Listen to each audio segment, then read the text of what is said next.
and welcome to the show. Tonight we have a special guest, Jack Orrico. He's a talented actor, up and coming. He has a beautiful body of work, and we'll be discussing tonight all the aspects of his actor career. He started a long time ago. Well, not that long because he's a young guy. But since high school, we'll be asking him about all the theater work he has done and his acting career. My guest is Jack Orrico. He's an actor that has plenty of experience. I'm so humbled by his knowledge of the craft. He's been doing theater. He's been doing since he was like a teenager. He's been in high school plays. He's doing, I repeat, in theater, which is very hard to do. And that with us, Jack. It was a very flattering introduction. I appreciate that. Oh, I mean, you are like I've talked to him off camera, and he's so smart, like, and a person that knows what he's doing. Thank you. His ego is not like in the skies. He's like painting colors and painting fame. He's like well footed in the ground, on the ground. Thank you. The first question I want to ask you, Jack, is I mean, you're going to talk about your origins, but I want to talk about your film experiences. Oh, why did you decide to come into film? Well, honestly, I like it better than theater. I like the way that, a film production is run. I like the time frame of it. And I just have grown up watching movies like ever since I was young, and more so than theater. I've always connected with movies more. So it's where I wanted to end up. And that, okay, what film productions have you been? Like, let's say in high school. Okay, you liked it. We have been watching movies. That's true. Like me too. Like many of us. And what made you stick to film? Like, because remember, sometimes we dream when you're in college, we're in high school. Oh, I want to be this. But then you see reality. I have to pay rent. Or maybe I'm not that good. Right. What made you follow your dreams?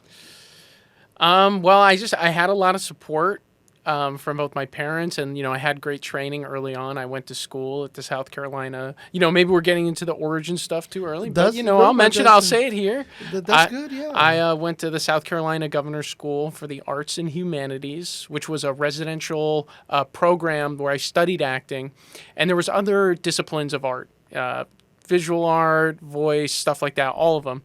And so I had just like a really great footing, like making connections with other artists, working with other artists. Me and my best friend in the world, his name's Aiden, we made films in high school, like during our summer break. He'd write something and I'd act in them, and we'd like drive out to the woods to go like make these things, like.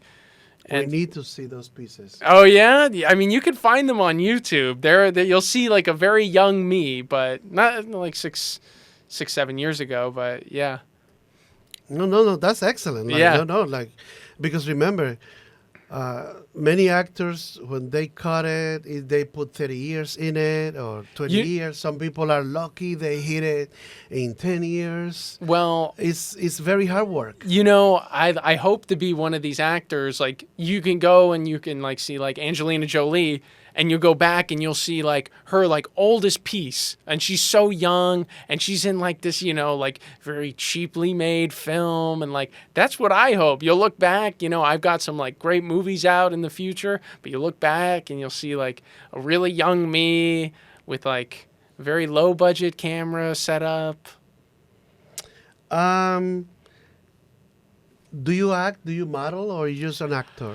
I have not modeled professionally. A lot of these, like, I've kind of been a featured model on a commercial, but it wasn't my intention to model. I only, like, submitted an audition because I thought, it was just going to be, like, a featured, like, acting thing. But no, it was all about my look. And so I have minimal experience with modeling. What is your dream movie to make, like movie role? Oh if you have the man. choice? Yeah, if I had a choice, it would be either like a Martin Scorsese film, maybe like a drama, and I would be like this young guy caught in the midst of something big, something my mom would love.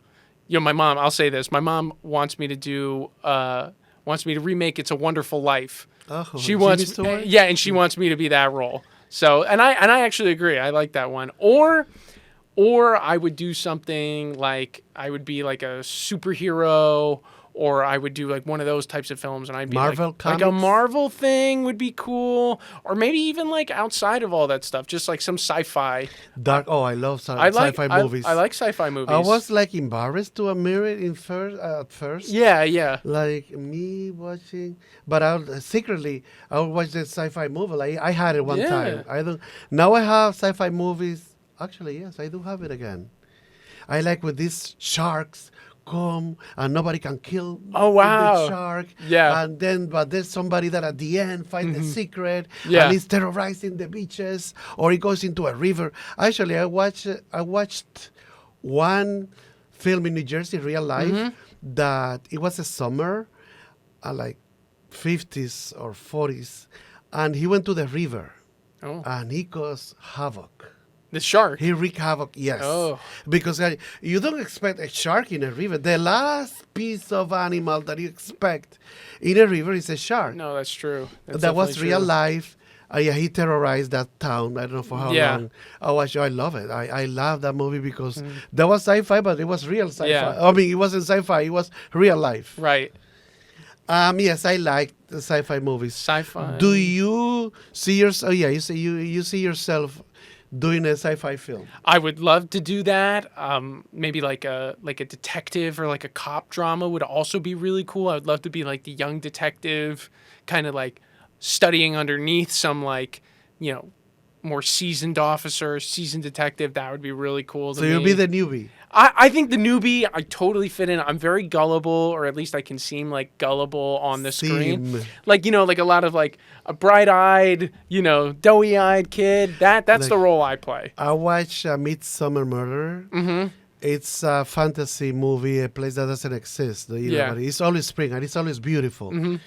And there's like a seasoned detective, and there's always have these apprentices, Yeah. detective that work with him. Troy, you need to see that angle. I don't agree with you, Troy. Mm-hmm. You have to, but you see the condescending kind of tone that he's the experienced one and Troy is the newbie. Right. But it worked because they have great chemistry. I love the movie. Mm-hmm. Yeah, exactly. And hopefully Well, one day. I hope like, what is your For auditioning, there's really two schools of thought here. You're either in New York City, you're either A, waking up early if you're non-union and you're going to these like theater auditions, which I don't do too much of because a lot of the times like non-union people do not get seen and they can end up wasting their whole day. It's a risk you take. I've shown up 6 a.m. and there's already a line formed since like 5:30 in the morning. And then guess what? It's now 12 noon, and you know what? They decided we're not going to see non-ec people. So then you just leave. I saw a line of actors. Yeah, they Yeah. were like auditioning for something. I don't know. I just watched from a distance. Yeah. What is the difference between a union actor and non-union actor? To the best of my knowledge, without messing this up, I know it's like you've paid dues and like you're guaranteed an audition spot. You're just kind of like you're repped by the union. You're backed by the union. It's fair pay. You have like fair say in a lot of stuff, breaks, stuff like that. It's regulated. And in a non-union, you're really just thrown to the wolves. So, but when you don't have union, like let's say you got a, what do you call that? Somebody, a rep, somebody that, casting company, somebody you that thinking gets like- you gigs. An agent. An agent, that's Yeah. the word. I'm sorry, I couldn't No, remember yeah. timely. Is it better to have an agent or is it better to be a union actor? Or could you be both? You should be both. You should be a union actor who has representation. And I have management. I don't have an agent. And I would like to have one because they're much more instrumental in you getting auditions and getting auditions that are of substance, you know? Because what I was going to say otherwise is I do a lot of self tapes from Actors Access or casting networks, and so I'll submit my headshot as a bunch of stuff like here. I'll we submit have- that. Look at Jack. He could play the part. Clean up well without this beard. Well, both. But- You could be like another part, like using the beard, and over here without the beard. You choose. Yeah. You have choices of Jack. And so I send, my many faces to this, audition, and so they decide if they want to hear from me or not. So then, if so, they send me a self-tape request. And so I go into my room, set up my backdrop, a light, and then my tripod, and I film stuff. I heard that many people are doing that way. Yeah. Does it work? It does work, and I've gotten most of my work from doing that. And what I say, since you've asked what I've learned, is like a lot of that stuff takes practice, just time, figuring it out.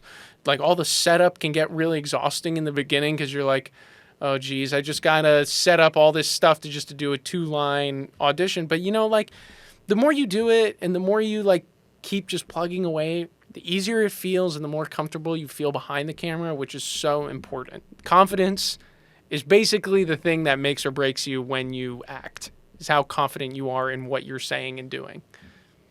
Oh, excellent. Well, yeah, I can relate because the first time I took a tripod outside, I was dying of embarrassment. I bet. Yeah. And, it was very elaborate, like tripod. So, like, the head has to match and you have to Yeah. stick it in. And it had a leveler that you have to. And then I was dying of embarrassment because I barely learned. Yeah, how to right. use it.